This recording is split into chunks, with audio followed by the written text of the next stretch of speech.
Bearcat Bounce Podcast. Back at it again. It's a Monday. That's right. We're back on a Monday. It is a Monday night following a week shortened due to last Tuesday's edition of the BBP, but a Monday nonetheless following more news across more the landscape of the Big 12 and of college sports in general. A boost as well on both sides as teams are starting to get workouts ramped up, as the basketball program back getting lifts up, getting bunnies, if you will, some high verticals, if you will. That's right. It's another Monday where we bring in the guys, the pals, the trio with myself, which means Aaron Smith, Chad Brendel, and Ryan Royer. Gentlemen, let's discuss a little Bearcats. How are we? Pretty good. How about you? Hey, Chad, I'm doing quite well. Thanks for asking. Yeah. Well, how are we? How was your I'm weekend? pretty good. What did you get into? It was a pretty calm weekend. Had some people over for a fire on Friday. Is it back? Fire Pit Friday was back a little bit. It was a little warm, so we put the fire in the backyard and then we hung out in the front. Okay. And the heat just kind of carried over. So okay, it worked out. It was a good time. And then Saturday, Kelsey was gone most of the day, so it's just me and the pups hanging around on the couch watching some sports, and then ran some errands on Sunday. And here we are. I can't beat it. Typical early summer weekend. I love it. Aaron, sir, how are we? Doing all right. Went and celebrated one of my real good friends' 40th. I'm hitting that stage of life. People starting to turn 40. Cannot relate, but hey. Me either. But yeah, I made it to Cincinnati and then came back for baseball for the kids. Oh, a lot of wins, I'm guessing. Practice and scrimmage for all-star stuff. Oh, wow! The studs. 8U and 12U all-stars. Yep. Oh, the studs. Okay. The next Derek Jeter. Congrats. Yeah. Barry Larkin. All right. Ryan, how are we, sir? I'm good. I was out in Chicago for a little concert. I don't know if you guys heard of Two Friends. They make the Big Booty Mix. Oh, yes. They debuted their new Big Booty Mix Friday night. Went to that with some of my college buddies that live out there. And then it's the least surprising thing. It's the least surprising thing you've ever said. So can you describe where this concert setting is? And oh yeah, it is. So these guys, they kind of came on the scene when I was like a sophomore in college, just kind of like an underground college friend guys that just takes all clips of like famous songs everyone knows the words to, puts them together in like an EDM beat. Yep. And so just like an hour-long mix that everyone would listen to during college when you're like pre-gaming or whatnot. And they grew all the way out to selling out this outdoor venue in Chicago. There had to have been like 10,000 people there just going nuts. They had fireworks, the whole stage, just the whole nine. It was, I mean, they're a pretty known like DJ group now. So it was awesome. It was a lot of fun. The venue sits right on the lake.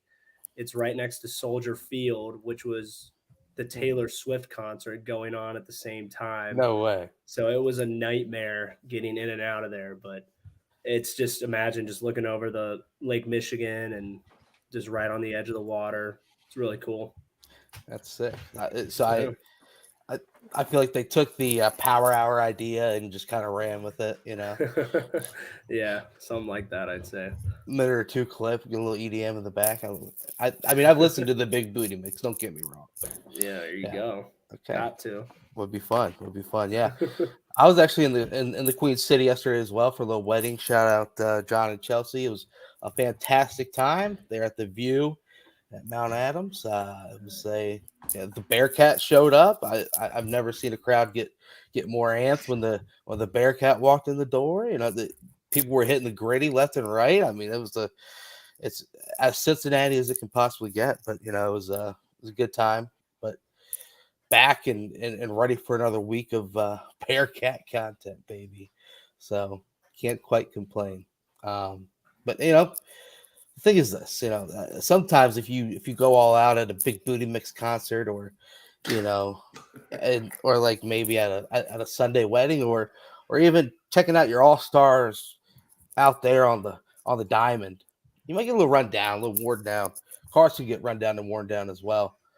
If that does happen, you need to and I can kill the gritty. You need to head over to Danco Transmission and Auto Care.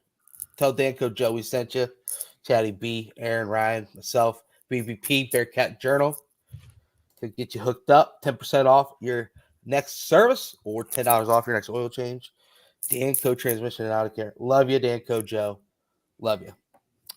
Guys, we're starting to hit the wouldn't really call these the dog days of summer, because it's like the first show in June that we have, but it's starting to get to the time where we gotta dig a little deep, figure out some things to chat about. And the main thing right now would probably be what came out last Friday in the spring meetings for the Big 12. Brett Yormark kind of tearing it up, as he always does, mentioning the fact that he's going to distribute $440 million to the members, stressing the underutilization of basketball, talking about expansion, about how they have a plan of seeing the upside in basketball, the opportunity that presents itself to create more value, kind of just doing exactly what Brett Yormark has done ever since he's taken over as commissioner of the Big 12. Chad, I'm going to pass it to you immediately, because this is kind of a situation where Brett Yormark steps up to the podium and just continues to spout things that we've heard from Brett Yormark from day one. Yeah, I mean, it's a lot of, very strategic, very smart, kind of strategic maneuvers. I mean, they're talking about playing football in Mexico, and, kind of the first conference to look at making basketball its own separate entity in, television talks, and trying to focus and accentuate what is they're the number one basketball league in the country. It's not particularly close. Why wouldn't you try to, put that on a different level, try to do some things with that nobody else is doing? Think outside the box with that a little bit. I mean, you're telling me when the ACC added, the teams that they added, and all of a sudden they had, the old ACC and then half of the Big East, like they couldn't have taken basketball to its own market and gotten more for the basketball side than they did for the football, than they did when it's tied with the football side. Plus, if you're thinking of luring like a Gonzaga, and you can say to them, like, this is specifically how much you're going to get to come over and be a basketball partner for the Big 12. Like, it's just smart. Like, the guy just is dialed in. He's got a good pulse on things. He knows what he's doing. He thinks in the box and out of the box. Like, he's impressive, man. Like, I don't know how you cannot watch what he's done and walk away thinking, this guy's never done this before, but he's got a vision, and he's aggressive in pushing that vision. And it all seems to make pretty damn good sense. This quote that he had from Friday was, we did discuss expansion, had a great discussion about expansion. In fact, we have a plan. As I've said all along, we have an appetite to be a national conference in our makeup from coast to coast. And we do believe in the upside of basketball moving forward as a collective group. That being said, we love our current composition, love the 4 new schools that are coming in next month. However, if the opportunity presents itself to create value, we will pursue it. Aaron, you're kind of always on top of this. $10 on Brent not doing the gritty.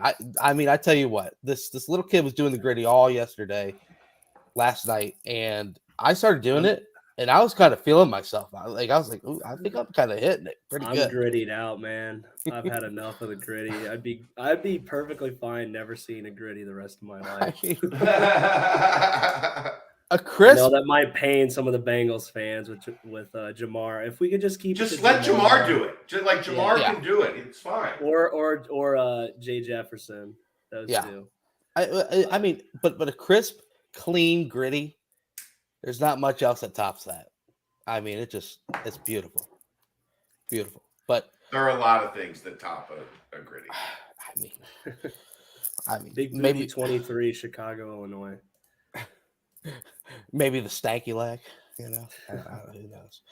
Who knows? But Aaron, you've been on top of this kind of the expansion dynamic and everything that's going on over at the Pac-12 and whatnot. The schools that have been mentioned, Chad already mentioned Gonzaga on the basketball side, UConn obviously getting a lot of smoke as well on the basketball side. Kind of what are your thoughts now that Brett Yormark has stepped up and yet again further emphasized that they're looking to do this to add value to the conference?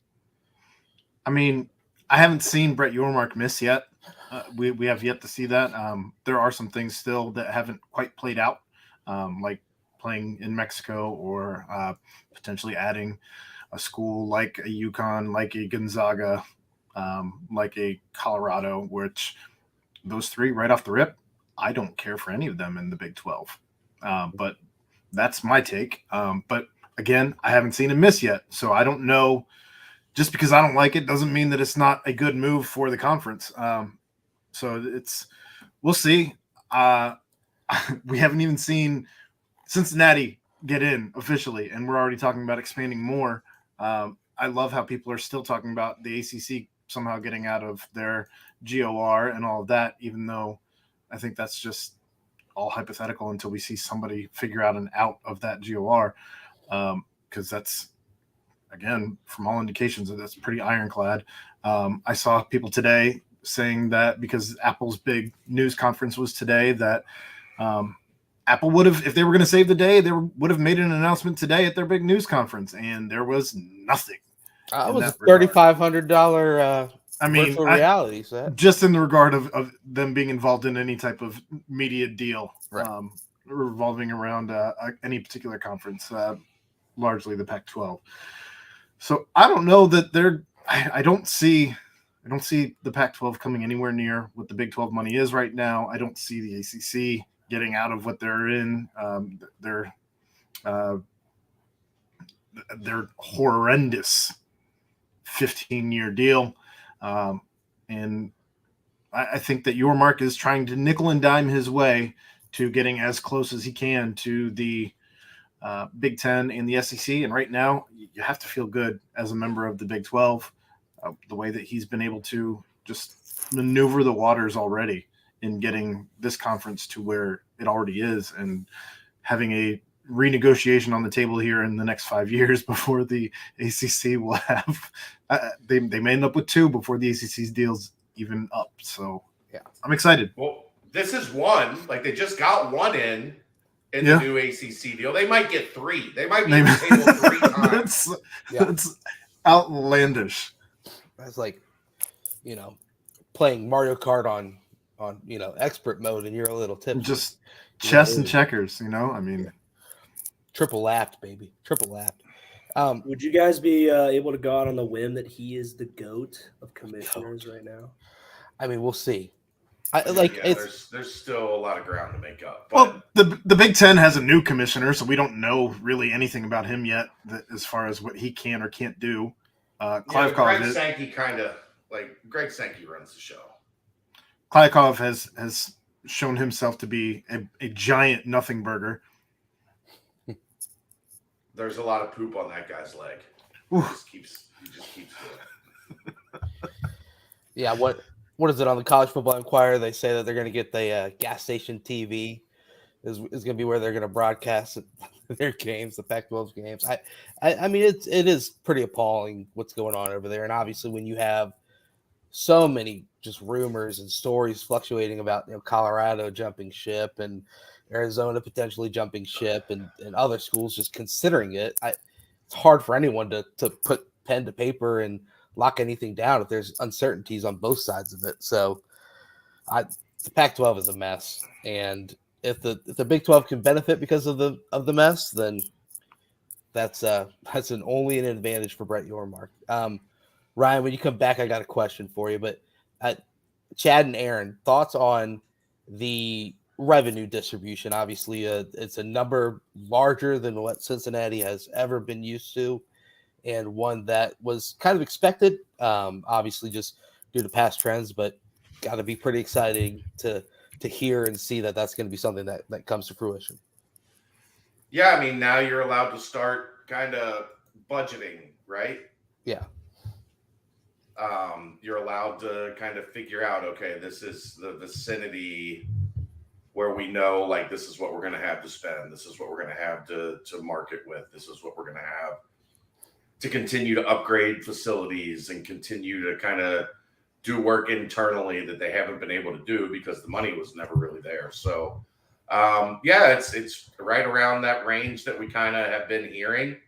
I did see some people bringing up the old Stuart Mandel article from when Oklahoma and Texas left, saying that, you know, basically they'll be lucky to get, you know, 10 to 12 million without Oklahoma and Texas. And, you know, the blowhards for the Pac-12 have not had a good 6 months. I'll tell you that.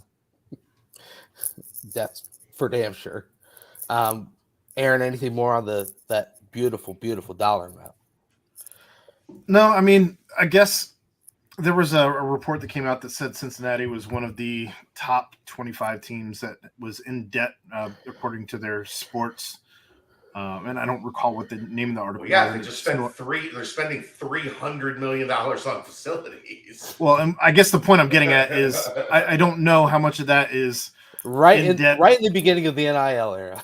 I don't know how much of that is in debt versus how much of that is being made up already as far as donations and gifts from people. But it's a good spot to be in. They knew what they were doing when they committed to these projects. They knew that the money was around the corner. They had already been accepted in the Big 12, especially with like the IPF. So I don't know. I think they're sitting in a really comfortable spot for the first time in maybe forever, as far as the money goes. Certainly in the recent timetable. So you got to be excited for where this program's headed. Ryan, I got a general question as far as it. People always talk about the whole, distance to travel and games. And it's not as doesn't relate too much to the football side of things because obviously you've got a week off in between games and this, that, and the other. But when it comes to like a basketball team or any other Olympic sport or baseball or whatnot, and you have games potentially in Spokane, Washington, games potentially all the way in Connecticut, maybe all the way down to Orlando, Florida, all the way up to Cincinnati, this, that, and the other, all the way around. You're gonna love it. It's hard to get there after a Wednesday night game in Spokane. But how tough is travel overall on just teams as a whole? You think? I mean, one would think that college athletes are probably at the peak of their athletic performance and peak of their conditioning and this, that, and the other. But is travel and getting from one place to the next in a short amount of time, does that really play a toll on teams as the season wears on? The only time I say it made a huge difference was the night games, Saturday night games, and then you have to get on the plane, get to the airport, then get back. I mean, when we went to UCLA, I think I got into my room at 5 a.m. and like they let us sleep in, but that just like messed all of us up for a couple days, right? But even then, like we still had, like we traveled on a Friday, we played on Saturday, and then if we're a basketball team, we'd travel back after the game, and then we might have to go travel again on a Tuesday or Wednesday, and then that starts to add up when they got 30 games a year. So travel, you can get through it way easier with football, but if you're talking going all the way out to the West Coast, that is really hard. I mean, mostly like whenever we went to Dallas, that wasn't too bad, and just as long as you avoid those like 8 o'clock kicks in football, like travel isn't too big of an issue. Chad, you think that's something that they don't even think about? I mean, it's like just you're add flying them, charter. Like right? It's not like you're dealing with like going to an airport and going through baggage and then Right. Yeah. going through security screening and then waiting for your flight and then boarding your flight. Then you got a screaming baby like 2 rows over. Like, is it ideal to like have to go all over the country? No, but like, do we ever talk about like, oh no, like, I guess that people do talk about it, but like, this NFL team's got to fly to San Francisco. You know, they got the Giants are playing in San Francisco. Oh God. Like, no, it's just part of, you know, if it was Major League and like you're flying on a 2-propeller prop jet, like that, you know, nobody can get any sleep and Right. everything's uncomfortable. Like, yeah, then it you know, becomes kind of a burden. But they get on a bus at UC, they drive to Lunkin, in like 30 minutes, CBG. CBG, Lunkin, whatever. In 30 minutes, they're on the plane and getting ready to like take off. Like, it's not this all-encompassing, like it takes a whole day. 6-hour trip. Yeah, like it's a 6-hour process. Like, no, like is it perfect? No. Would I prefer a world where everything was still a little more regional in college sports? Yeah. But with the money that's available and being spent and thrown around, Right. like I just don't look at it as something that's, you know, overwhelming, I guess. Yeah, that's kind of my stance on it. Like that was the main talk when the Big Ten added USC and UCLA. Was like, oh my gosh, imagine a Wednesday night tip off at UCLA, and then you got to go play Saturday at noon, at Rutgers. And it's like, okay, yeah, I mean, I get that, but in the same sense, it's like it's not that bad. You know, you play a 2-hour game, you get all of your recuperation that you need, and then you are off to your next location. I think it's a little overrated when it comes to the whole distance type thing, and I think coast to coast just pays off even more if you can get teams like a UConn and a Gonzaga that add worth to the conference more than just worrying about the distance between one game to the next. But people are liking your Major League reference, chat. Good quick drop by you. I know it's one of your favorite movies. It's my favorite sports movie by far. Okay. I don't know, Charlie. Got a guy on the other line about some light balls. Let me get back to you. Quick, Roy, your favorite sports movie?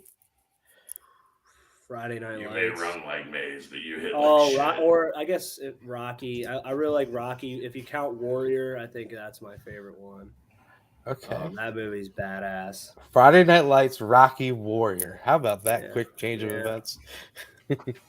I'm a comedy guy. Started thinking about combat. And then... I like all three. Aaron, I'm a comedy guy. Gotta have the comedy. Right. Yeah. Any Given Sunday. Oh, that's a sexy movie right there. Real good. Best line in Al Pacino. Best line in Major League. Where'd you play last year? California Penal League. How'd you get there?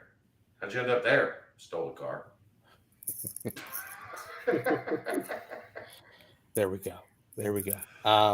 Yeah, I don't know. I think all this that we talked about, and Dave's a lot better at this expansion stuff and realignment stuff, or I'll say Dan. Dan hasn't really had a visit to the BCJ pod in a while, Chad. I might have to change if all these moving parts come through. Dan's a mover and a shaker. Like he's got some things to take care of. So it's a busy time of year for him. Yeah. I mean, we get him when we can get him. How about the potential ad of Colorado? And I know it's a weird situation, and everyone's got their certain critique on it, but they've got the big noon kickoff in week 1 and week 2 for Fox, and then they're on national TV on ESPN on week 3 for a team that only won 1 game last year. That's pretty big draw. Something that would probably help out. Yeah, but I mean, Deion's going to be there for what? 2 years? 3 years? Then what? Like, and then you're back to being Colorado. Like, I was also saying, where do you think he's going to go? If he succeeds, Saban can't coach forever. if he struggles, right back to Jackson. Are you sure? Yeah, they may have already Saban built his might clone. be a robot. Yeah, exactly. Something like that. Royer, what was it like seeing old Saban across the sideline? It was kind of surreal because he's not very tall. But I think the first surreal one was Brian. Well, I guess Chip Kelly and then Brian Kelly. Just like because growing up, like Chip Kelly was the man at Oregon, and he was just like idolized by the media. And so I just seeing him in real life, just like that's that cocksucker that everyone is all hyped about. And then just seeing Brian Kelly, just like, you know, while we're beating their ass, that was, you know, you can't get better than that. But then Saban is just like in his whole league of his own, and I don't know. It was just hard because I was so like locked in on the game because, you know, it was the playoff and I wasn't really focused on Saban. But when we went over there to like shake the hands and stuff, just seeing him walking around by you, it is kind of crazy. But this damn guy. Yeah. Don't even know what kind of dollar amount to put on your worth. You're some other worldly human, but yeah, see Chip Kelly beating him not once but twice. How about that? Yep, that's big time. NFL coach, take it to the chin. Nice chase down tackle by Josiah DeGuara. A lot of fun in that game, but I kind of wrap up this expansion talk because Chad, I know this is something that Dave loves to get into the weeds with. But your Mark also mentioned the rebranding of the Big 12, a brand refresh for the Big 12. Not going to change the logo or its name, but they want to modernize its branding. That is going to be something interesting to see as well. I know he saw the amount of success they had at the Big 12 championship game, the Big 12 tournament, right? With DJ Diesel and all that whole crew showed up there, just saw the marketability of the conference as a whole. So I'm sure that's kind of what they're going to try and angle towards too. But if anything, everything that came out of that press conference following the spring meetings was nothing but a positive.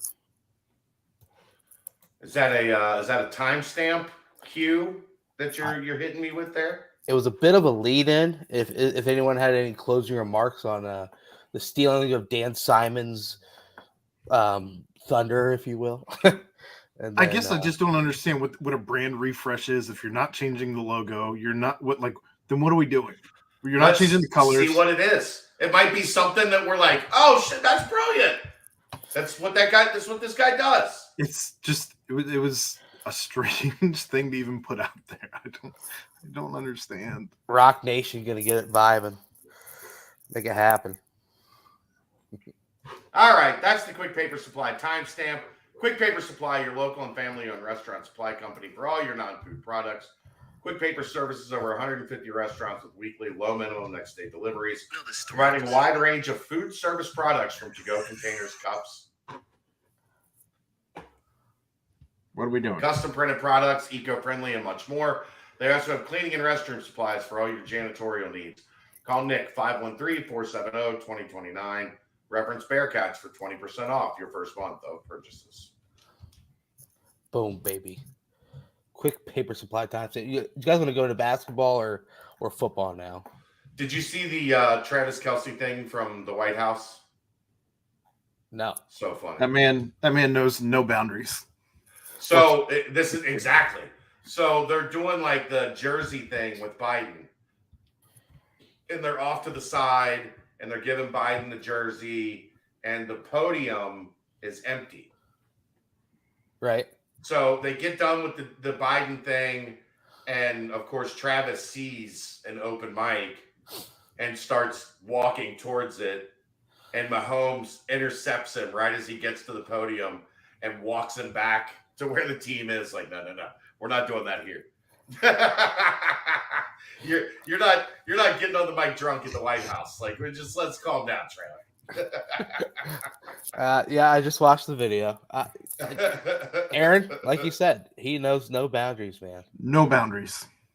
Open mic, like that's for me. They put that there for me to talk on it. So I'm gonna talk on it. I think that's the only thing presidential in I don't know how many years, maybe ever, on my Twitter timeline. Right? Because I avoid politics like the plague, but you and me both. I thought that was fantastic. That is hilarious. Yeah, I mean, he stepped up there like he was he was ready to give a speech. Yeah, he's the POTUS. Let him do his thing. You gotta fight for your right. He got a couple words out. Did he? I didn't hear the audio. Said something along the lines of like, "I never thought I'd be here." It was like it was an acceptance speech or something. Look at me, back at the White House. What is that their first trip to the White House? I mean, COVID. Did they have a COVID Super Bowl 20? I wonder if they didn't go. Oh. I don't know. I mean, there were lots of teams who didn't go during the last presidency as well, so I don't know the answer to any of that. Yeah. Or were they the ones that went and got McDonald's catered? No, that was the Clemson Tigers. Oh, that was Clemson. You're right. Oh man. But yeah, I mean that's yet another ambassador of the Bearcats. That just a legend, man. Just a true legend. Golly. But it's a interesting thing is I guess we're rolling into football now. Yeah, because they won February 2nd, 2020. So that was the 2019 season. So I imagine after that, by the time, because this is when you would you do it in the summer. Yep. Everything was locked down. So they wouldn't have even had a chance. Is that going to be one of the weirder things ever to look back at? Is just that whole entire quarantine and COVID shutdown? Like Royer, was that just nuts as a student athlete during that time? Because as a normal human being, it was nuts. So I can only imagine like a student athlete trying to. I don't have to go out and deal with people. Like, oh, this is amazing. Oh, I went to Florida for like 2 months. I was like, this is pretty nice. Yeah, it really hit when I was on spring break in Florida, and then we came back like that. They shut down all the beaches. We come back and we start doing spring ball again, and there was rumblings in the locker room, oh, they're calling off practice today, and I'm like, yeah, whatever, because guys. One person thinks they hear one thing and they just spread it around, and you just get the craziest shit going in the locker room. Right. So I go out there Coach Fickle would never call off practice, and we go out and we just start warming up and doing some beginnings of practice, and Coach Fickle just calls us in, and I'm like, what the hell's going on? He's like, all right, there's this bullshit COVID shit, so we got to send you guys home. Basically just sends us home. And then then all chaos breaks out because guys on the team, they're like, yeah, my cousin's boyfriend's a cop. He's saying they're going to shut down the whole city. You won't be able to leave. So a bunch of us are going to the grocery store, stocking up on food and beer and all. It was chaos, man. How many beers do you buy to stock up for a potentially never-ending quarantine? I bought two cases of Bud Light and a handle of some liquor. I don't remember. But it last 3 days? 2 days? It lasted a long time because we ended up not having the city shut down, so we didn't have to sit in the room and drink beer like degenerates. How long would it have lasted? 2 days? 3 days? Oh shit, I don't know. Maybe I'd say a week. for Not just 2 me, cases though. and a handle. If you're talking just me in there, then it would be like 2.5, 3. I don't know. Do want to thank Jim, the donation. thank you. Yeah, want to thank Jim Tudor for the donation, Georgia Bearcat, and BCJ subscriber in Bulldog Country. Nice to have a connection. Keep up the great work. Thanks, Jim. We appreciate you, sir. Yeah, I remember that was like the St. Patrick's Day was like the Saturday celebration right before everything shut down, and we all were like going out and stuff. We were like, I remember like Monday came and like the news was like everything is shut down, nothing anymore. We're like, oh gosh, should we not have been out? But for us, it was like, look, man, we had been fighting cancer for 3 years at that point. Mm-hmm. It was like, she's not going out like this. Like, we're not like a trip to Kroger is not going to be how this fucking ends. You know what I mean? Yep. Like, it's a little terrifying, also a bit of a pain in the ass. Like, really? Yeah, at the beginning, everybody was wiping their groceries down, like all sorts of crazy stuff. So. Yep. Oh, Ryan went for the beer. I got like probably 20 bottles of wine. It just had that thing stocked.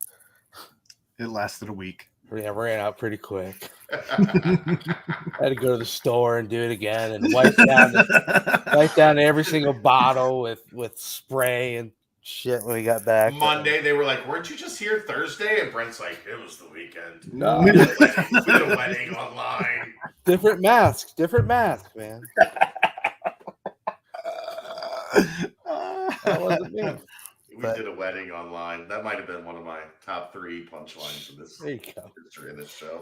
That was another thing. But anyway, we'll keep the flow. It's summer if you keep that.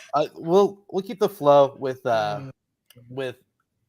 football. Wine was available. Toilet paper, different story. Yeah, you had to carefully peel off the wine label and use that for later. Just save it. Unreal. But football. A lot of news recently. Pro Football Focus kind of put out a discussion with one Dante Corleone. I wanted to give a little appreciation section right now for Dante Corleone. I think he's kind of the most talked about returning player for the Bearcats, at least nationally, getting a lot of looks for an All-American, getting a lot of looks for just being the stud defensive player that we all know he is. It's going to be exciting to see what he can do with this new staff, with this new style of defense, where the defensive line kind of just gets after it, because he was I saw he was rated one of the top defensive run stoppers, the best graded since Micah Parsons was in college. So that just kind of puts him up in a rare group of players. But guys, when it comes to returning a piece like Dante, who is a man in the middle who can just kind of, I believe nose tackle is probably one of the more underappreciated positions on defense, because you're not going to really stuff the stat sheet, but you're going to be able to affect numerous other positions if you can draw double teams and beat double teams like he's been known to do. We've talked about sleepers a lot in the past few pods. Let's talk about absolute studs. Dante Corleone. What do you think just his presence and the ability to have him plugged right in the middle of the defense is going to have in this transition?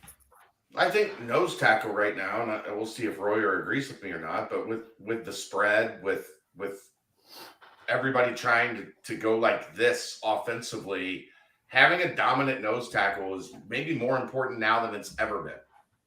Because back in those days of like 3 yards in a cloud of dust, you had 8, 9, 10 guys. Like, everybody was in the box. Everybody was playing downhill and trying to make plays like on the running back. And now that guy is solely responsible for 2.5 gaps, Ryan, essentially. So if you have a guy like him that can just absolutely eat up the run game, it changes the way you can play defense. Yeah, I agree with you. I think he even had to carry even more weight with Luke Fickell's defense with the 3-man front. I think now when you have 4 guys on the line, I think it's going to open up even more possibilities for him because they can't double team him as much. They can't hone in on him like they were last year after they noticed all the damage he was doing. Um, so I agree with Chad in the stance that how important nose tackle's been, and it just comes to show how important Dante Corleone's been for our defense. And the results don't lie, the stats don't lie. Production, he's a straight up beast. He's a mauler, and I think he's going to be the anchor of this defense. Ryan, I want you to give me kind of your first Dante story, because I mean the guy, he's a big friend of the pod. He listens. He's always fun to chop up with at basketball games and after football practices or games. But just a dude that kind of, it's hard to miss Dante Corleone. It's a big fella that is just a beast. But what was your first, like? Oh wow, this is Dante Corleone, another Coleraine guy. What's up, man? Your first interaction with Dante. I didn't have a ton of interaction with him when he first got there, but when we got to camp, he just looked just strange, just unlike anything we had on the D line, just so wide, just stocky, and like his helmet was just like smushed in on his head. He just he just looked young. And then we went and watched him play, and like a couple times you didn't really know who was in, but you just saw just like a, a train wreck at the point of attack basically, and you just hear all the D linemen like Curtis Brooks just going nuts, like, all right, Dante, like, holy shit, Dante. And he just kept hearing more and more of that. And I'm like, all right, I'm going to pay attention to this guy. And but he would only play can't for like move a it. couple. Yeah, he couldn't move him. He would only play for like a couple snaps at a time because he would get so damn tired. But he would just, like, he was a freshman. He was going in there with the twos and just blowing people up and just playing his ass off. He just had such a small tank for energy. But yeah, that was kind of my first impressions of him. Kind of a funny story was, if you're looking for one of those in the summertime. Always, Ryan. We're always looking for one of those. Yeah, in the summertime, like we would cook out a lot at the house before the season, and we'd always go get a lot of food, and we're like, oh shit, like we got like too much, but like we'd always just invite Dante to all our cookouts because he was always looking like to hang out and stuff, and he was super fun and a good time, and he was always hungry and shit. But so we would just invite him over. He'd come kick it for the whole cookout. He'd eat as much as he want and just hang out. But he was like the vacuum cleaner for our leftovers, man. He would take it down. But yeah, that was kind of just a funny story on it. And he was the cookout guy. We'd always hit him up for the cookouts and stuff. That's awesome. That's awesome. Obviously, Aaron, you've been able to kind of get to know Dante as well. Kind of the guy he is off the field, and kind of the beast he is on it. Just your thoughts. Obviously, it's not common for teams to return a top rated defensive player and have him be at a position where he didn't. He was still kind of sharing snaps last year. Obviously, now it's going to be No, kind of. I mean, he was. Him and Right. Briggs were rotated. Yep. Yeah, exactly. Yeah. So now he's going to be out there, the full Monty, as much as he can handle. I mean, Aaron, just having a cog like that on a defense where you desperately need playmakers, and he seems like he is going to be one. Well, I mean, he's got the nickname, he's got the look, he's from Coleraine here in Cincinnati, so he's the hometown kid. I mean, it's kind of cool that my dad actually went to Coleraine and UC as well. So, I mean, I have that kind of connect there. But just, I don't know. I mean, he's everything that you want and especially for a team that is kind of in a rebuild. Mm-hmm. And he came back and is not going anywhere and wants to play in front of his hometown. And he's not afraid to step up as being a vocal leader, clearly. What else could you ask for? Right. He checks every box. He does. He does. And the fact that, he kind of touched on it a little bit in that article with PFF. I suggest you go and read that if you have the time. Kind of just mentioned all the, his mom and how much, he appreciates her and he strives every day to make her life better through what he does. And it speaks to the kind of guy he is off the field. Jack Griffith tweeted about it. Said that he's what NFL scouts label a double A player, A plus football character, A plus personal character, and a whole lot of dog. I love my recruiting staff with their tweets and whatnot. But I mean, it's the truth. That's what Dante is. So had to give him a little appreciation time on the pod because he deserves it. He's out there. Go ahead. We need to get Jack on at some point too. He told a great story the other day. So the youngest, he worked for the Jets. He was a scout for the Jets. The youngest scout on the staff is like the Reaper. So they're the ones that have to tell guys that they get cut, right? Yep. So he walks into the weight room one day, like right after he came to UC, and Sauce is down there. And Sauce is like, Reaper, what the hell are you doing here? And he's like, man, I couldn't take that job.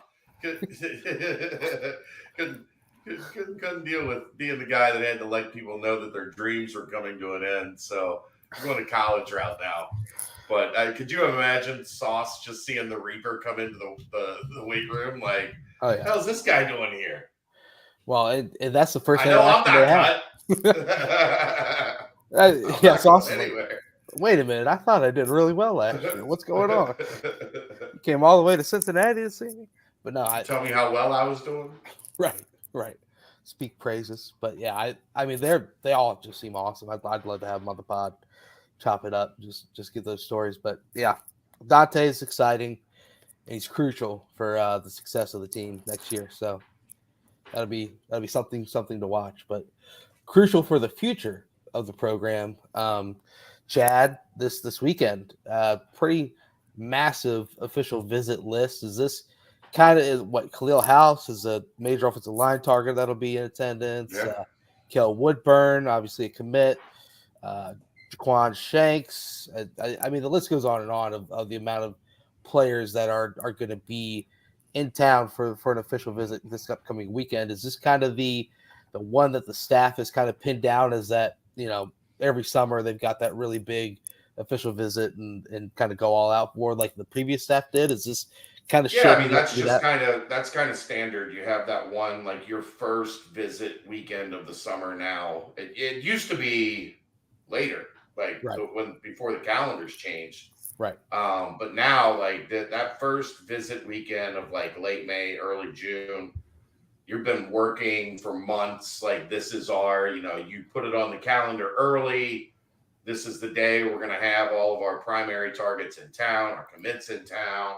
It's when you schedule, like the old staff used to do, like, I don't know what this staff's going to do, but the old staff used to do, like, Great American Ballpark back when it was in December. They'd book where the Diamond Club section is. Right. They'd book that and they'd have dinner there. And that was their way of showing recruits, like Cincinnati's a big time town. It'll be interesting to see this staff, what the itinerary looks like on that first visit weekend. But this is definitely, we want to put our best foot forward and try to get as many as we can. If you remember, last year was the year that I had never seen anything like it. Like generally kids come, they commit on Sunday before they go home. And then they go home and they plan their announcements and they get their edits ready. And there was I think it was 6 guys on Saturday. Yeah. Because I was at the fish show in Deer Creek. I remember my buddy was like, hey, can you, I've got an extra ticket. Like, you want to go to the fish show with me? I was like, hell yeah. Like the visits are ongoing. Like nothing ever happens on the Saturday of official visit weekend. Like I'm good. And no sooner than we had gotten on the road to go to Indy, I got a call like shit's about to be crazy. And I'm like, what? Are you kidding me? No, not today. And we were in the parking lot at the fish show, and I was popping official visit tweets all the way. I was in the lawn waiting for the show to start when the last one happened. I thought you were going somewhere else with the popping, but yeah. I don't know what you're talking about. Yeah, I remember that too because I was at the zoo with my nephew, and I was like, "What is going on? This is insane!" And it was kind of like expected for a couple, right? And then it just kind of just blew up after that. It was just, became a thing. yeah, it was I think it totaled being like 9 in the course of like a week or like a week and a half, and I mean, with the way that the staff has already started with the 2024 class, I can only imagine it's going to be a pretty productive one. And you know, of course, you got like Birdsong coming in, and you know the high level commits that'll do nothing but just continuously recruit the guys that are on campus that haven't committed yet. So I'm sure BCJ will have wall to wall coverage on that and everything that we need to hear, and then we'll rehash it on next week's BVP as well. But it's a big weekend. Hopefully the weather's looking good. I imagine it will. It's been pretty nice the last few weekends, but any way to get him here, get him in front of the staff, get him to see the path that they're going in the Big 12. It's going to be nothing but a positive. No doubt about that. Let's see here. Anything else football wise, guys? Obviously, it's a huge recruiting weekend. Hats off to Dante Corleone. Other than that, we'll keep you updated with anything else. Quick Paper Supply, your local and family-owned restaurant supply company for all your non-food products, is proud to sponsor the timestamps on the Bearcat Bounce podcast.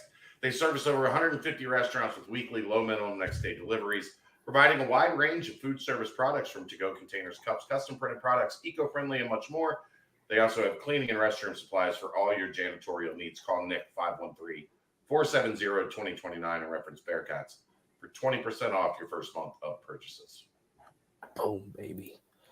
Quick Paper Supply timestamps. Have we spoke with them about getting any like cups or anything to drink out of it? It'd be a nice little Quick Paper Supply timestamp cup. Get Brent a Quick Paper Supply wine glass. Ooh. That could be nice. That could be nice. But yeah. Well, there we go. Basketball. We are in. The team is working out. The pictures that they post on the social medias is about as exciting that I can get looking at pictures that people post on the social medias. But none might top the video today of Aziz Bandago soaring. First off, looking massive. Second off, soaring. Mike Rayfelt, he knows how to get the juices flowing for the Bearcat faith. That's a big human. Yeah. It's a big human. From what you've heard, Chad, is he kind of exactly as advertised so far? The first so far, yeah. I mean, he's throw it up there and he'll go get it. And, you know, I think he's probably a little sore from dealing with the Mike Rayfeld workout regime that first week, as most new guys are. Yep. But he's an impressive looking dude. Gotta imagine that. I mean, I just don't see a scenario where he's not in the NBA in the near future. Just a true rim runner, shot blocker, can finish the role. He just has all the makings of that, and I gotta pinch myself every once in a while to be like, yeah, that guy from Utah Valley that was dominating is a Bearcat. It's awesome to see.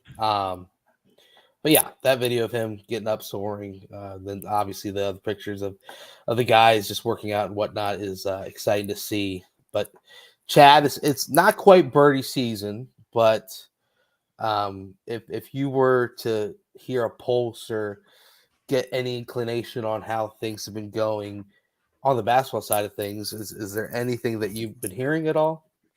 A lot of buzz on Seamus. I know there's a lot of people real happy with how he showed up in terms of where he was at physically. The good looking, prospect for that combo forward, 6'7", 235, 240 pounds. Solid, good lateral athlete. I mean, as we knew, he's not the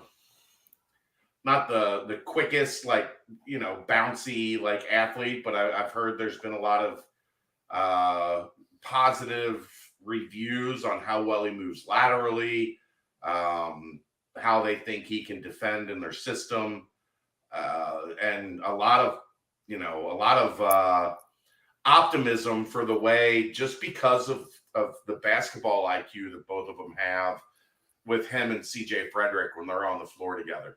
Spacing, passing, cutting, just a different kind of offensive basketball maybe than we've been accustomed to. Right. So I think everybody's pretty excited about how those two guys kind of look together. Sounds dreadful. Yeah, passing, cutting, 3-point shooting, dunks, lots of dunks. It sounds terrible.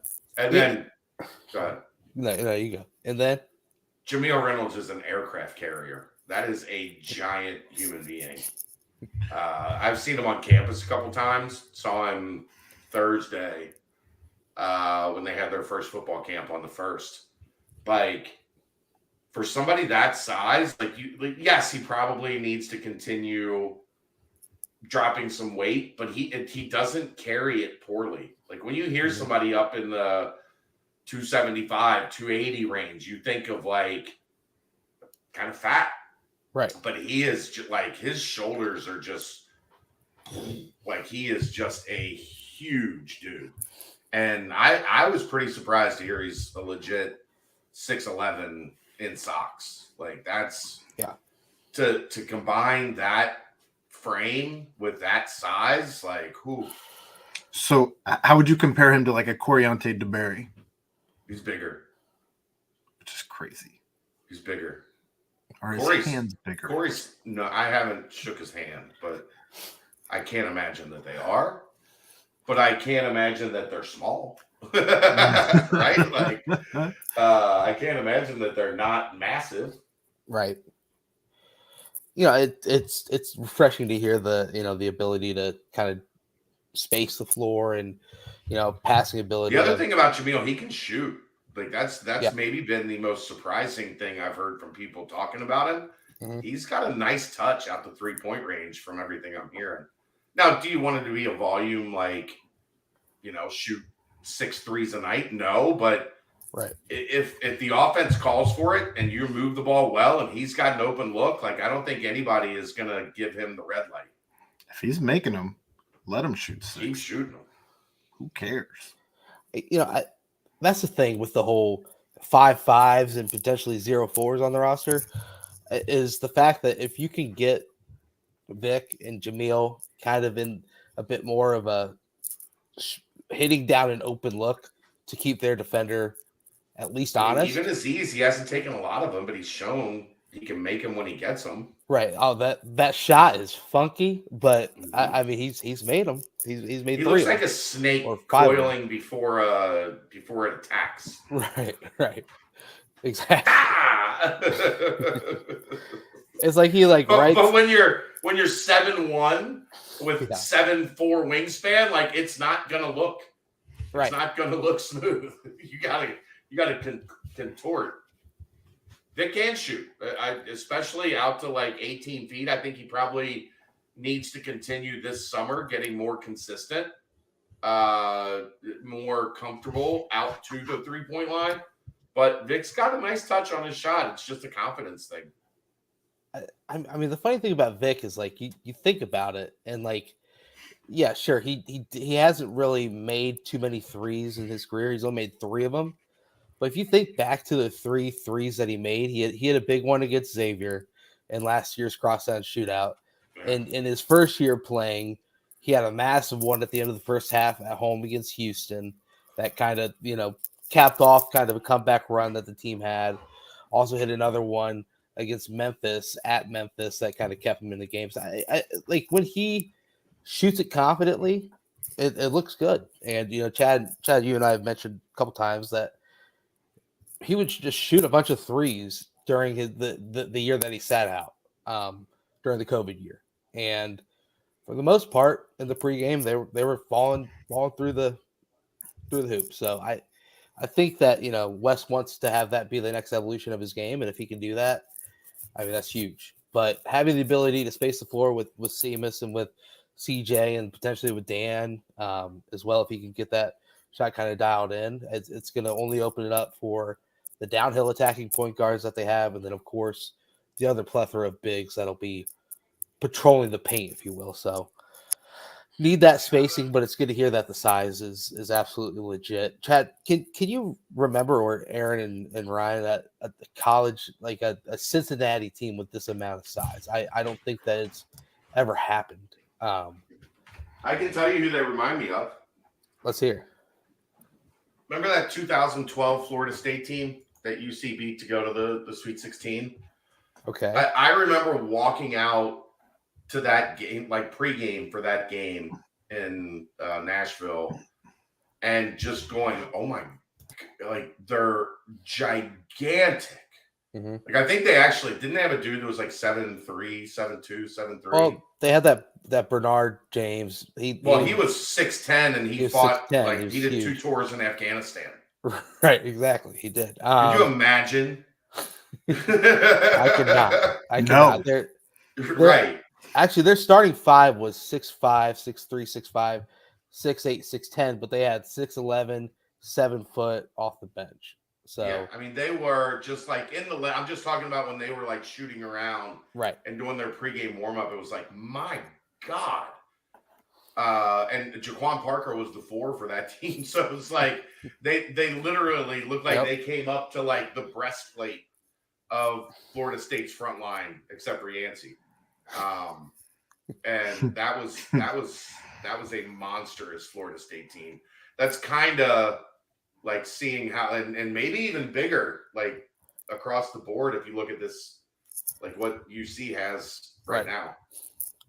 Well, and if I heard you saying Seamus is looking like 6'8", 6'7", 6'7", plus, yeah. Dan pushing like 6'5", 6'6", looking at least. I mean that's you've got size. Rayvon listed at 6'7". I mean it'll be fun. What do you tell them to come off the bus? All the bigs first. First. They're just like whoa. Well, Ray's hair takes him up to like 7 foot. 6'9", 6'9" or so. His hair, yeah. I was thinking 7'3". I think it's more than 3 inches. He's got some tall spikes. Well, I listen to Part of My Take a lot. The Barstool podcast with Big Cat and BFT. Ryan, do you listen to that? Everybody knows what Part of My Take is. Yeah. Not necessarily. I don't listen. I've been it's big the on number the one comedy sports podcast on the planet. Like, whoa!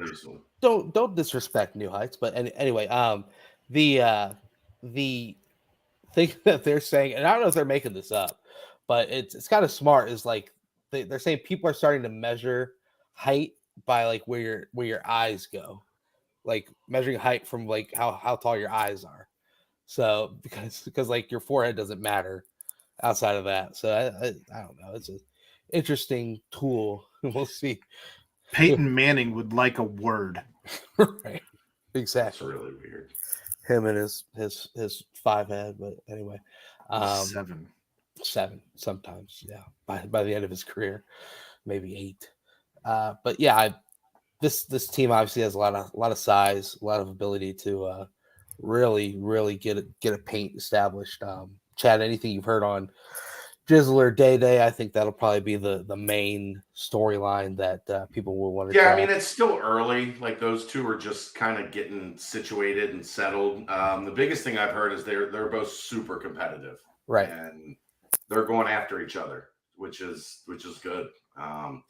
Did hear Day-Day's got a little alpha to him, kind of vocal, getting after guys already, kind of leading the charge, which you love to hear for a guy coming in as a freshman, as long as they don't overstep their bounds and get crazy. But you do like to hear a guy coming in and being, super confident in his abilities. And the word on Day is he is just an elite athlete,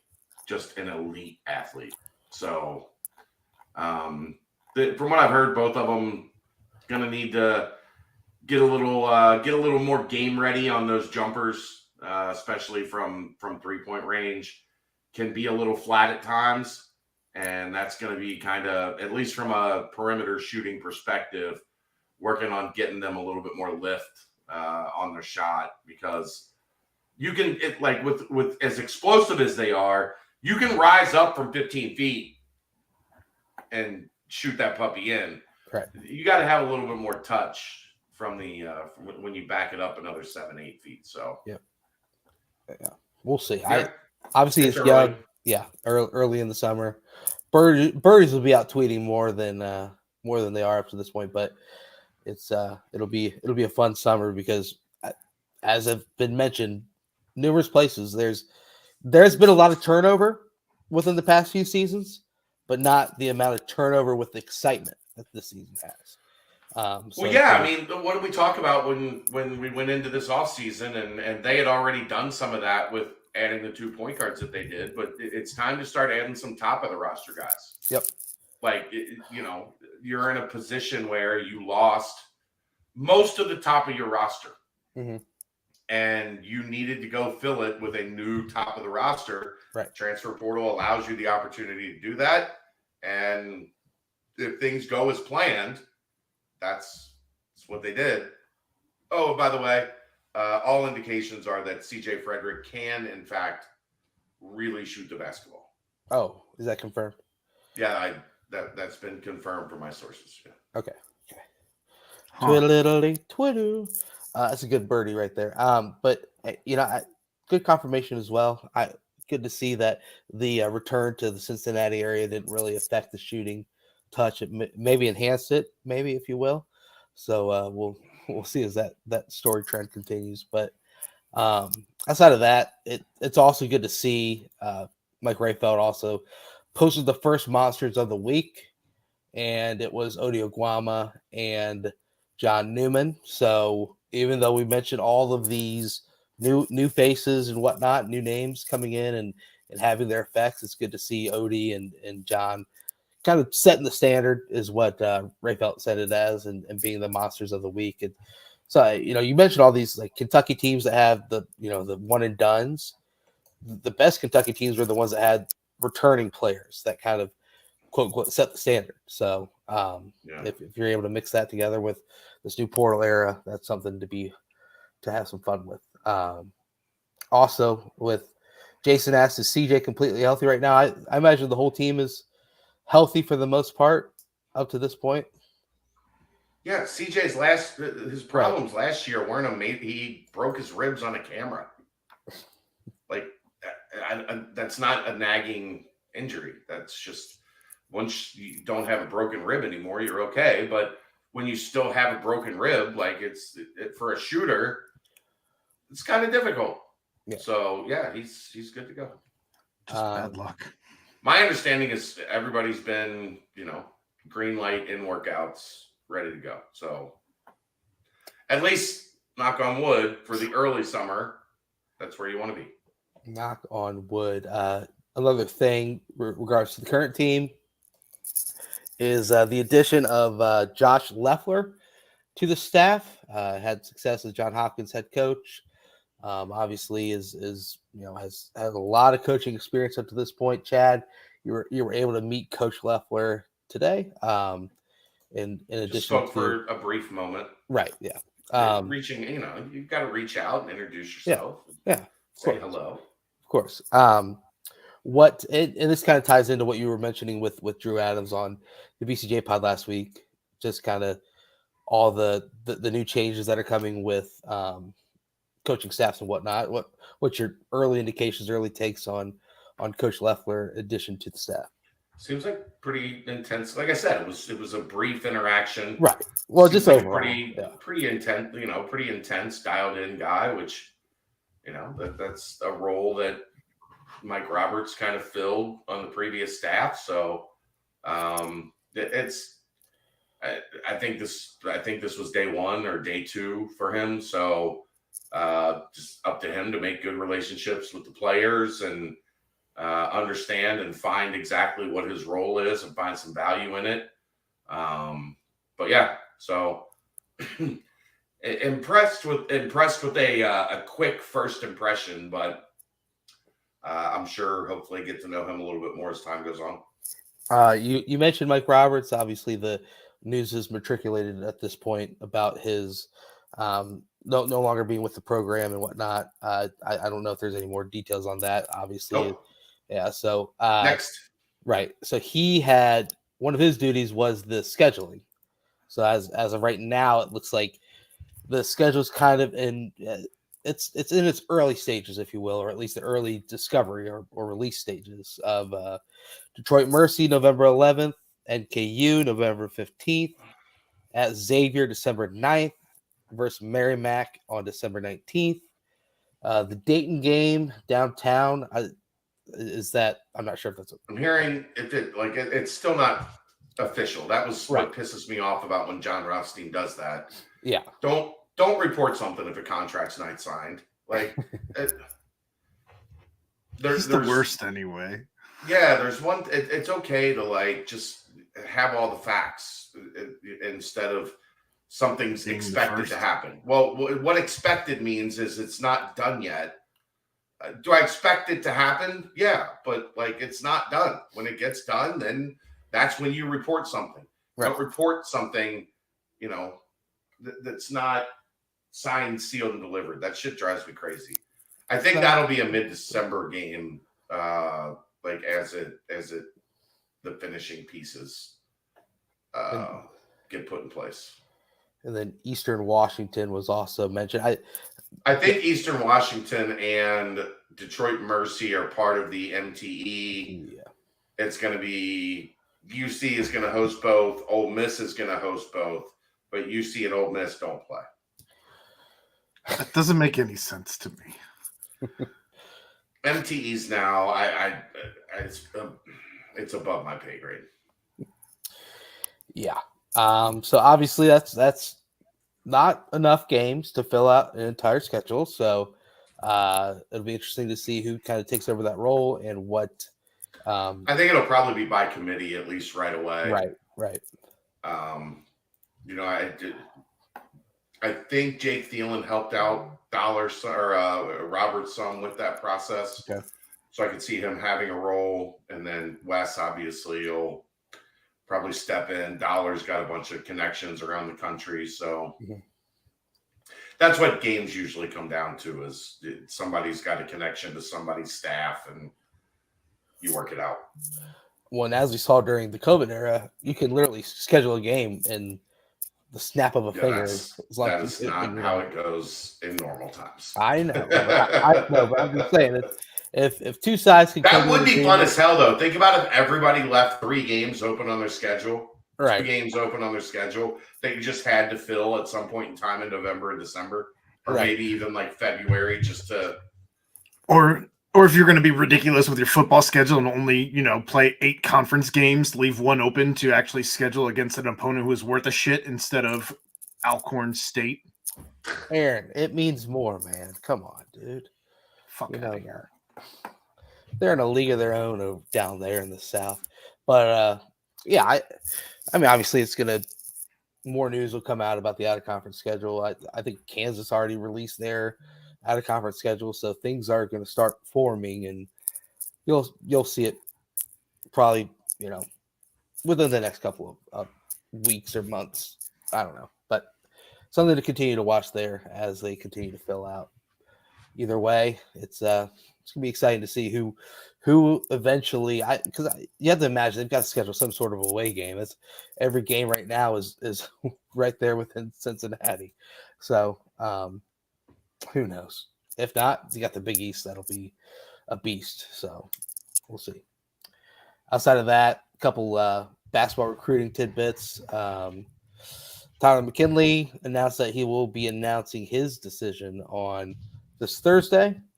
Did pick up a crystal ball to Cincinnati earlier today, and obviously been one of the staff has been after for quite a while. So that commitment coming on Thursday, and then of course Jace Richardson, a nice article dropped about him, about his want to set up a Cincinnati official visit. He's already visited Michigan State, also wants to go to Alabama. Had this to say about Cincinnati: the coaching staff has been on me hard, and it has been pretty cool. With the coaches calling me every day, I feel like they see something in me.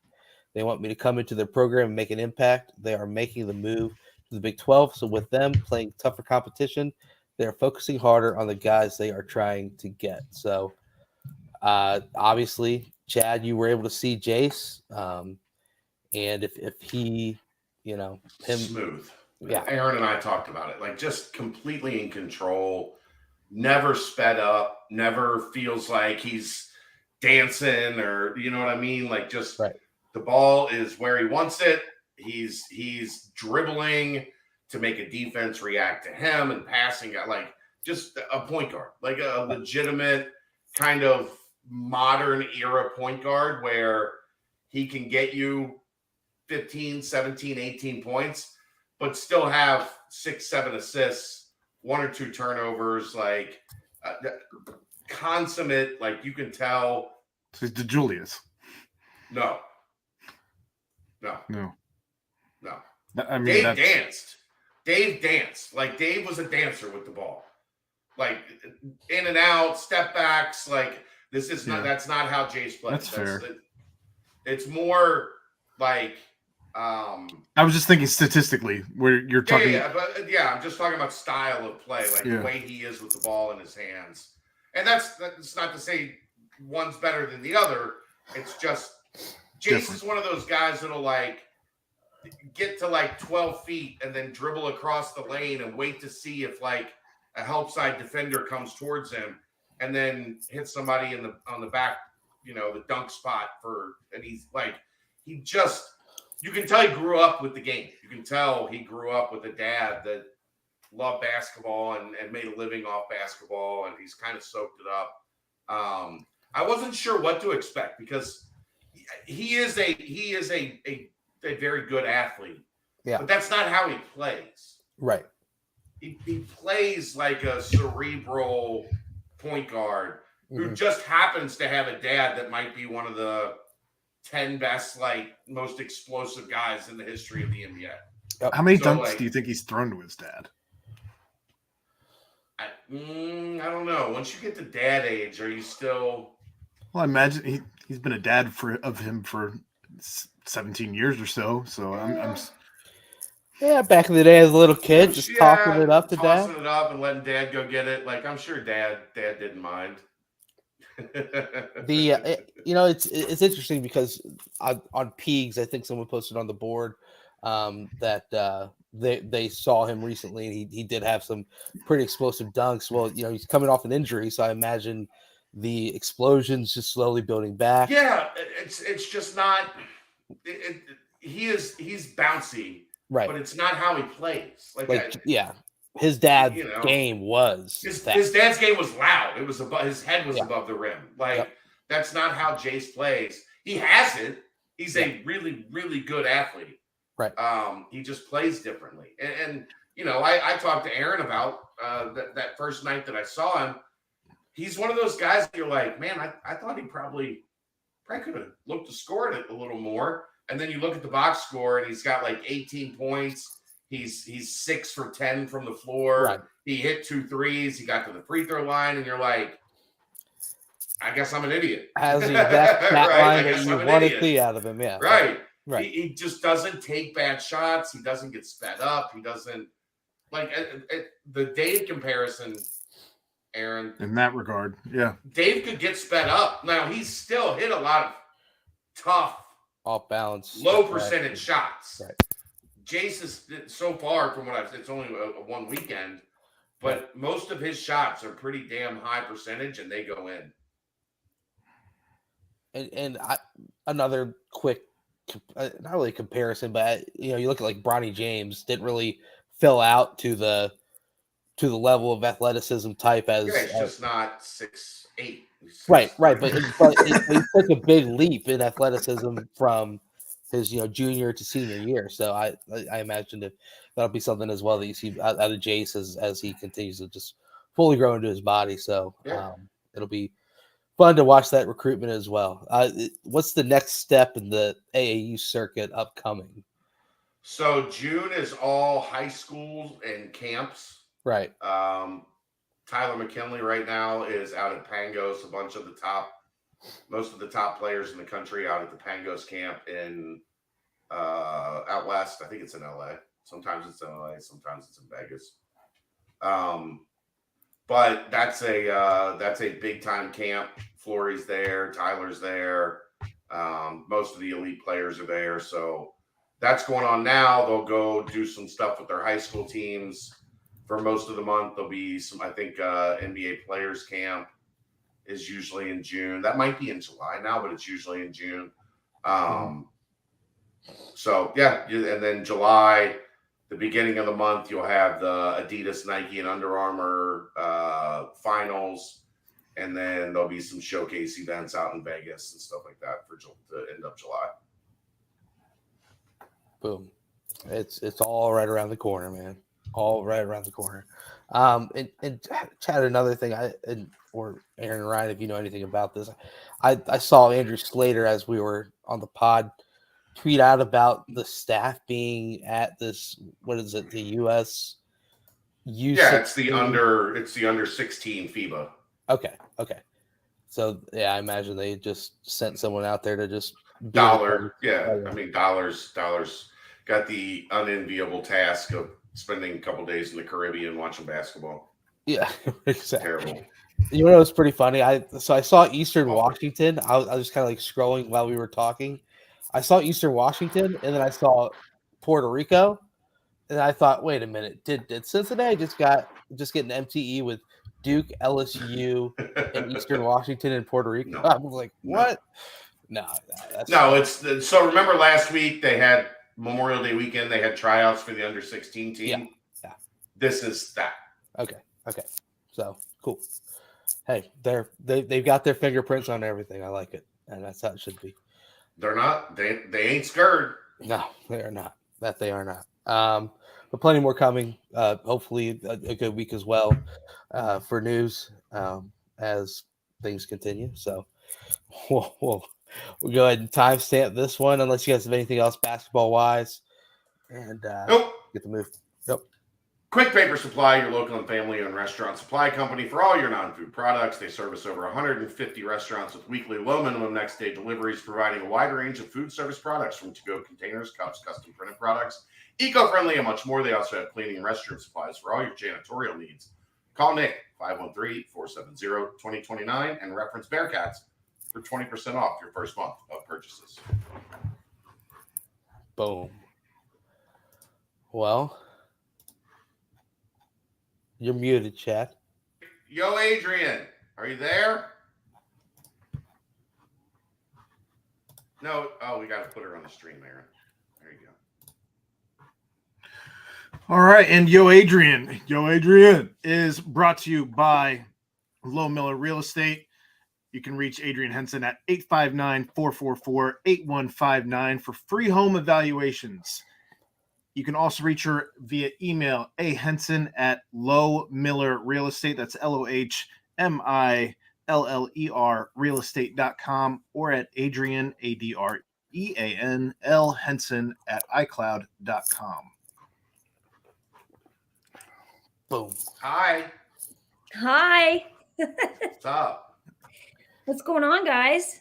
Yo, Adrian, how are we? Fabulous. Here we go. How are you guys tonight? Doing all right. Aaron was a little cranky early. I think he overcooked some chicken or something. It was just bland. I tried to do blackened chicken and it tasted bland. I don't know. What did you do it on the blacktop? On the Blackstone? Blackstone? No, I did it in the kitchen cast iron, but I don't know. It just didn't turn out great. Royer, what did he do wrong? Did you have the pan hot enough with a good layer of butter and oil? Plenty of butter. 2 minutes each side, and then threw it in the oven for 400 as the at 400 as the recipe called for. The Yeah. Google recipe. Yeah. It was juicy. It was bland. Yeah. I did pick out a question though for Adrian. There was 100 questions. There I saw 8. I mean, not quite that's more than the whole entire mailbag has. it is that. We didn't have a single football question in the mailbag.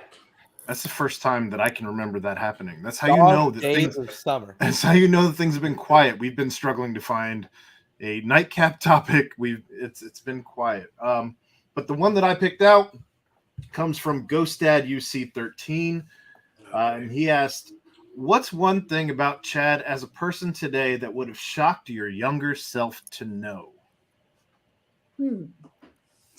Well, I would say that he's a pretty good cook, surprisingly. I don't know if you guys have ever ate his food, but he can really cook some mean steak and some mean chicken. That was Mom. I mean, that was Mom. But in your younger years, you would have never ever thought that would have ever been. Well, that's because we let Mom cook. Yeah. My mom was one of those people that, like, there would be 5 people coming over for dinner, and my mom would cook for 15. There was no cook. You couldn't help. There was nothing, like, she would just be like, "Get the hell out of my way. I'm busy." Like, she wasn't like, but towards the end, as she was sick and whatnot, like, she did like, I started to help her out a little. I would bring stuff over. That was kind of the beginning, because I didn't cook much growing up. No. But I helped her out a little bit, like a little later in the process. And then I kind of got hooked on it. So you're right. You wouldn't have wanted to be cooking you a meal at like 24. But by the time I was like 30, like, it had settled in. Yeah. You were quite the kid that was not going to be a chef. No. Well, He's here's now, my problem. now with quite the foodie. But I could never be a chef. Because Yeah. I don't want to cook what you want. I want to cook what I want. Yeah. And you clearly don't miss meals, so.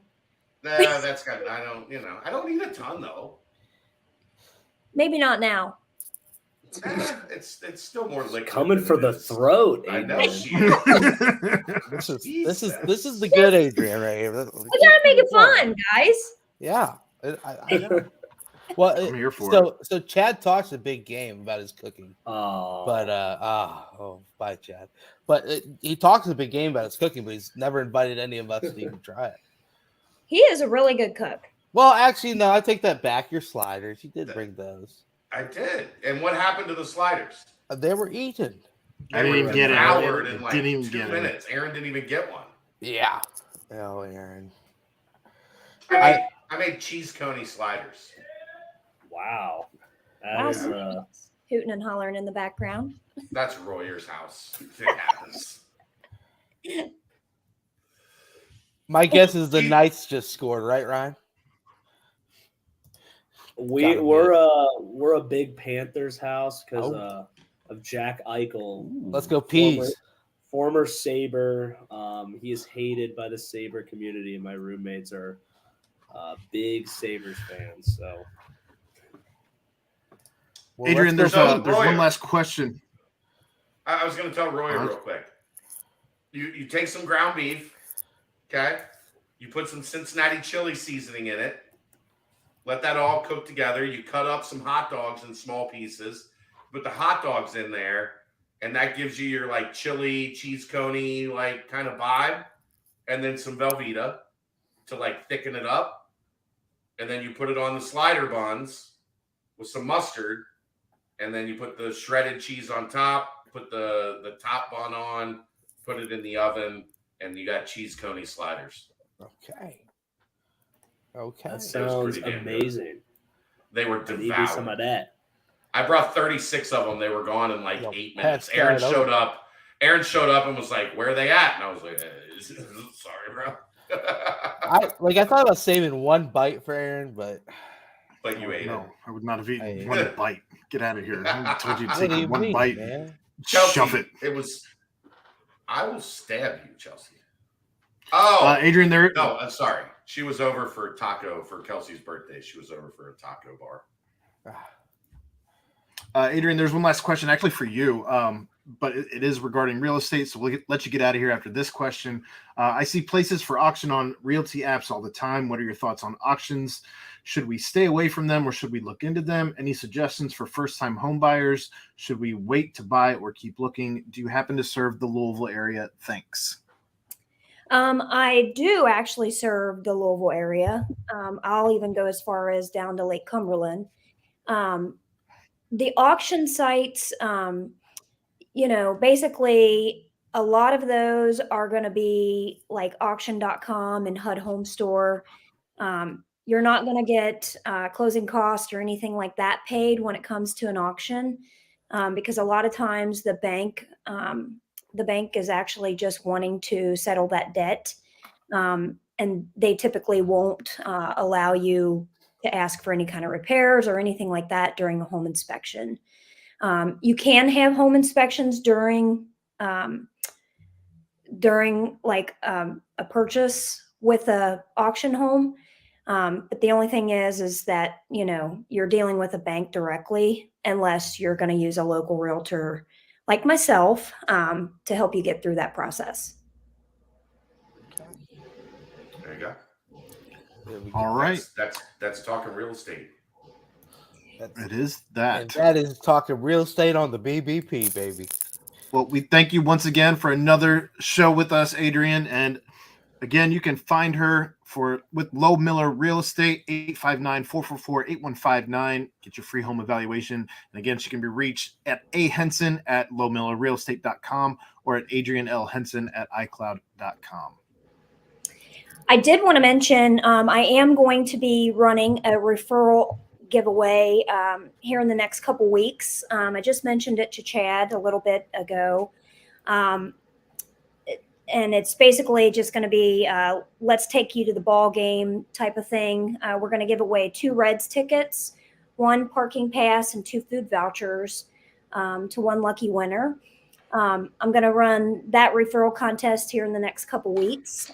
If you know anyone that's looking to sell or buy, I'll have a form that they can fill out, and then they'll be entered into the drawing, and we'll announce it at the end of June. There you have it. All right. Well, thanks again, Adrian. We appreciate it. And see Thank you guys.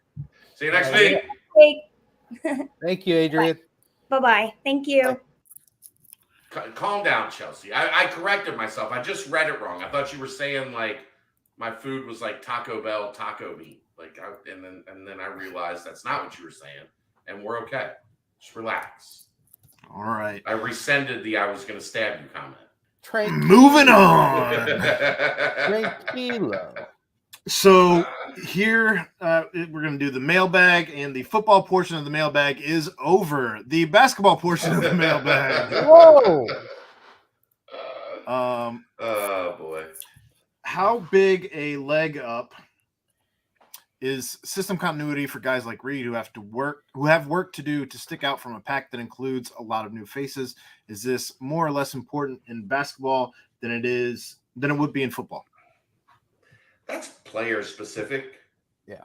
I mean, it's for some guys, they're quick learners and they pick everything up quick and they can, not have a problem with like a learning curve. For some guys, it takes a little bit. For Josh, I think it's more, a confidence thing, the more feeling like I belong at this level. And that's one guy I did forget. Like I mentioned last week, and I wanted to add again today, everybody's been really impressed with how Josh has returned to campus from the break that they had for a couple weeks. Like we he did went talk back home and got after it. Yeah, we talked about it. Yeah, we talked about that on one of the nights. I just wanted to mention it again here. Yeah, today. Yeah. So some of that is familiarity. Some of it is just getting older and like figuring out, oh shit, like this is serious. Like this is a legit high major roster I better get my shit together. I'm going to get shuffled to the back of the deck. And I don't want to get shuffled to the back of the deck. So, Ryan, what do you think? More important to have that familiarity on the system in football just because there's so many more bodies and so much more to it? Sorry, hold on. The Reds are setting off fireworks. It's okay. They did win. Yeah. That was like 10 minutes ago, though. I know. And it's a How did- delay. How did that Abbott guy pitch? 6 innings, no runs, 1 hit. Wow. First pitcher for the Reds to do that since 1901 Holy moly. That's good. in their debut. What do you think, Ryan? Give it to us. We'll deal with the fireworks. It's okay. Okay, I think they're done. Hold on, I forgot the question. I'm sorry. System continuity. System How continuity important is it in football? Like to where, you get 2-3 years in the system, you're cranking on all cylinders. is huge. You see such a big jump from guys going into their spring ball, their first spring ball after their first freshman year, and then through the season, and then into their second spring ball, the same huge leap. It's just knowing the system in terms of like knowing how to train, knowing how to go about your day-to-day schedule, but then knowing the playbook, knowing your coaches, knowing how to take their coaching and how to just improve and just growing as a man. And I think a system continuity helps you with all those things. I think it was super important for football because, you got 130 guys. So you got to stay within the system. You got to know your role in the system in order to move up it and move the ranks of the system. Do you have to know your role and shut your mouth, or just know your role? Well, I mean, sometimes if you're like damn good enough, you can keep your mouth open and say whatever the hell you want, but that's a very rare form. So it does, like Ahmad could have kept his mouth open as long as he wanted. After his freshman year, the way he was balling, and there's some other guys like that too, but for the most part, most guys, you keep your mouth shut, you do your time, and then you get your job and you roll with it. And I think the system is, it's set up to help guys succeed in that way. All right. What is the predicted role for Sage? I mean, right now it's and backup big man. Like there's a lot of depth, a lot of experience in front of him. So that's not a shot at Sage. He's clearly getting better. He's up to 235, 240 pounds. Like the skill level is improving. He can stretch the floor. He moves well. But you've got Vic, Aziz, Jamil. But now, if one or both of those waivers don't go through, then we're talking about a whole different November through April for Sage. So we'll see. Yeah. The thing about Sage is like he's intriguing because of his raw size and Sure. length. So, and And he's sometimes skilled. He Yeah, can pass, he's he can skilled, shoot. Like there's skill there. And I feel like sometimes with those type of players, the more minutes that you do get, the more comfortable that you get, you find like where you fit the best. He doesn't seem like a guy that's going to overdo anything out there. So, but yeah, I mean that is a loaded room. But I mean, injuries happen, waivers happen, foul trouble happens. So be ready. Everyone's most underrated player on the 23-24 Hoops roster, I think Seamus Lukosius. I see a big jump from sophomore to junior year.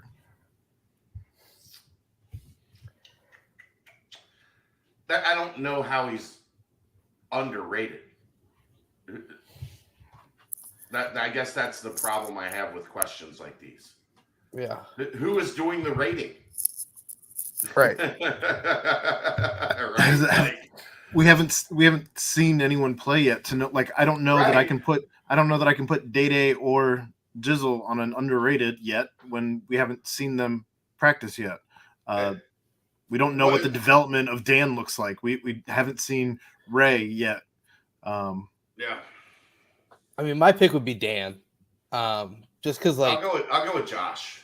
yeah, like Dan, just because you see all of these like projected starting fives from the fans, obviously sliding CJ and Seamus out there, and I think Dan has the potential to become the best player on the entire team. If his development catches up to his raw freakish ability. intangibles, yeah. So we'll see. Yes. Ryan, who's your most underrated player on the Hoops team? I was gonna go with Dan as well. I just Right. thought that untapped. I mean, you started to see his growth throughout the year and all the potential he can have, and I think he's gonna stack on top of that this offseason and just get even better. I think he's gonna have more swag, more confidence. Kind of like how I alluded to with going into your second year. That development, that whole offseason with the program is super critical for a player's development. I think with a guy that has a ceiling as high as he does, that I think he might be flying under people's radars right now, but you give him some time, man, he's gonna start busting through that ceiling. Curious to see if any of these guys end up playing in the Smith League. I saw Ravon posted some Smith League game like tonight, I think, is going on. Or They had like some started? all-star game thing. Right. So, who knows? All right. Any new Flory update? Mention of him in the 2024 recruiting thread visiting this month, if true, would seem to indicate they feel he is speeding up his timeline, right? And number two, one, no. And I don't believe he'll be visiting this month.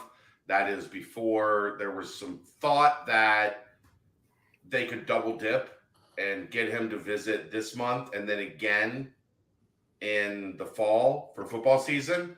But there was a change in the NCAA rules, and now it doesn't look like you're going to be able to double dip. The new rules say you can only take an official visit to us. So basically what they're doing, you are no longer limited to 5 official visits. If schools want to bring you on 100 official visits, you can take 100 official visits. You can just only go to each school once on an official visit. So there were some thoughts of bringing guys in June and then trying to bring them back in the football season. But this staff has an understanding that Nippert Stadium is one of the best recruiting tools on the planet. And if you bring kids in, you bring them in for a football game when campus is packed and the Nip is rocking and they go home blown away by the atmosphere at Cincinnati. You know where you don't get that? June, when there's nobody here. So, no, I don't think Flory will be in this month. and number And two no, I don't think his timeline is speeding up either. hasn't been mentioned for a while, but is a basketball practice facility / gym still being talked about? It's still being wanted. It's not being talked about. Right. It's on the wish list. It's just there's a lot of wishes that have been granted. So The genie's got to recharge. yeah, the genie's got to take a nap, and then we'll get back to that eventually. And that is your portion of the mailbag. Wrapping it up with the Banks portion of the mailbag. Rapid fire, best workout song. Ryan, we'll start with you because I think you probably work out more than any of us. Oh man, Got to pump it up, don't you know? Pump it up. You got not that one. Hold on. Nah, Well, Ryan scrapes his brain. What you got, Brent? Dude, I mean, for me, it's just like anything loud and bumping. I feel like Killing in the Name. there's not like one in particular song. I guess I love Bulls on Parade. Probably that one. You like Bulls on Parade over Killing in the Name? Yeah, just feels like more in your face because Killing the Name kind of has like that build up. You know, Yeah, but the whole half of the song, they're just screaming, "Fuck you! I won't do what you tell me." I know, but the Bulls on Parade is just like from the jump, like you can just put it on. Yeah. Maybe a little throw it up, little jog. Yeah, You know, that's a good one. Yeah. get the juices flowing. One back when I was in my high school heyday was "We Ready," like "We Ready." Yes. I get his hype, but yeah, I mean, break stuff. yeah, I mean nowadays I'll just throw on like some freaking EDM music and just. No, that's the name of the song. Break Stuff. Oh well, then yeah. By Limp Bizkit. Maybe Wild Boy, Machine Gun Kelly. The remix or the real one? Oh yeah. Funnier movie, The Other Guys or Daddy's Home? Never seen Close, but Other Guys is The Other Guys, the funniest movie ever. Other Guys for sure. Far and away The Other Guys. Daddy's Home's all right. Without question. I thought Daddy's Home was like underloved. Yeah. Like I watched it, I thought it was so funny. Did you watch Daddy's Home too? Yeah, they're both just unbelievably stupid. But Other Guys that's phenomenal. Other Guys is like so quotable.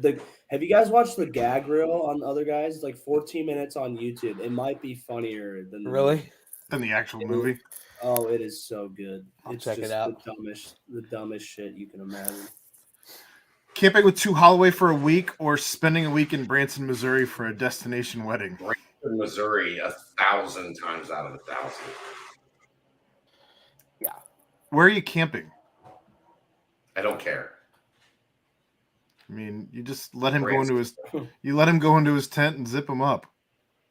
You know, I tell you what, you go to Branson, get a good like a golf destination. Yeah, get a good round of golf in. You know, there at Paynes Valley, head to Buffalo Ridge if you want to get 2 rounds in. You know, the day before the wedding, maybe that night go to Crazy Craig's Cheeky Monkey Bar. You know, maybe the paddle wheel if you want. But yeah, I mean that place. I hate Branson, Missouri, man.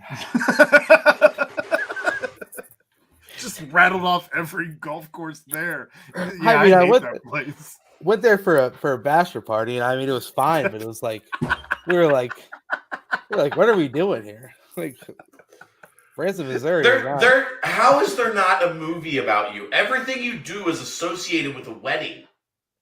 Your entire existence is somebody like you are like waiting for the next wedding. The dresses move, like whatever the with Katherine 27 Heigl. Dresses. Yeah, that's you. You're the male version of Katherine Heigl. Well, the scary thing is now now everyone's like, Brent Wade, you can get engaged. And it's like, all right, man, just relax. Because everyone's running out of weddings. I know. It's like, chill out. Yeah. Never mind. Follow-up question. When Kelsey starts to date, which one of the BCJ staff is going to play the role of Will Smith in Bad Boys 2 to scare the shit out of the young man who comes to pick her up for a date? It's not going to be Brent. Brent's going to try to get her married. Accurate. It's got to be Royer. It will not be me. No way. Aaron's if it's a member, you want me to be the enforcer?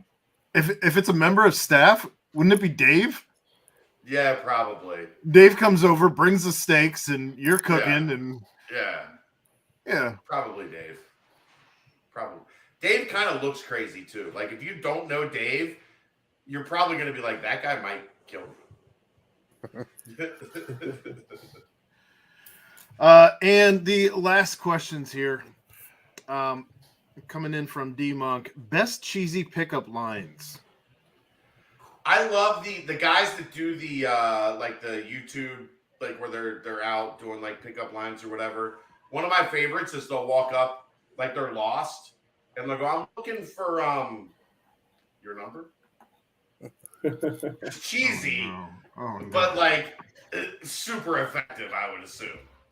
I've seen one. It was hey, that guy over there thinks you're cute. Then he runs away and stands a couple feet away and like wave at her. That one it's bad, but it's that's pretty funny. Yeah. And the girl in the video always laughs and it's like you Yeah. know. So yeah. My pickup lines are always a little dirty. Holy So shit. The we'll first see. question. What just happened? I'm sorry. Kelsey's blowing her nose right out. Can you guys hear that? She likes to try and make an appearance every show in one way or another. Jesus Christ. I think Ryan, are you saying about this the last one? Yes. Well, first off, can blind people see their dreams? I feel like I they would assume can. so. Yeah. Yeah, I don't know. It because they don't It know would what get, anything like looks blind like. all their life or blind like If they they're went, blind all their life, they then probably they have wouldn't no. know. Like they wouldn't know. Wait, do they what anything looks imagine like. though? Would they imagine things? Yeah, true. What would that look like? I don't know. I don't know. But how would they describe it either? Like, because you can't compare it to like. Right. I know. It's I don't. That's a good I question. don't know. I think Stevie Wonder could have a pretty cool dream. I don't think he's blind, but that's a whole different conspiracy theory. Oh gosh, okay. Stevie I ain't think he's blind. one of those blind guys. No, who there's can see. 100 stories of people that have hung out with Stevie Wonder and he ain't blind. He can see some.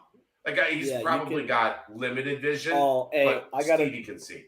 I got a quick line, a quick example. It was like Alec and I were in like our summer classes in like our second or third year of engineering, and there was this blind kid in our class, and it's like a first day of class. He has like the neon vest, the glasses, and the stick, and he's like we're sitting there, like class starts, and he's like sitting up at the front, and we're not really paying much attention. And then like there's a slide up there, and then the kid goes like, "Can you explain what that little note there says?" And Alec and I just both look at each other like, "Wait, what? Like what the hell? How is this guy like asking questions on the notes? How Some is he, people aren't like-" completely blind. They're Yeah. just kind of blind. And that was my realization that. I mean, I've only got one. Like I've only got one thing to say about 3, and that's you kill Caillou. Fuck Caillou. Well, What? but you don't FKU. Wait, is this before Bin Laden? did F Mary 9/11? killed Bin Laden, Caillou, and Toby from The Office. That's a critical question. Is this pre or post 9/11? Is Toby the serial killer? I guess I'm gonna have to We can kill hear Bin Chad. Laden and marry Caillou. He seems like a nice person, but that's also pedophilia. I think there's no So right don't- there's no right answer here, so we're just going So to avoid I- it like the plague. Deep Monk, you're killing us. I got a good thing. I just don't want to say it on air. Yeah, well, Caillou's 5'11". That's insane. what? He's- Yeah. Not if you're measuring from the eyes up. But yeah, Now he's we've gone full circle. 4-year-old, 5'11". That's insane. Anyway. Future big man for Wes Miller. How about that? God. Well, that's the mailbag. Get us out of here, Brent.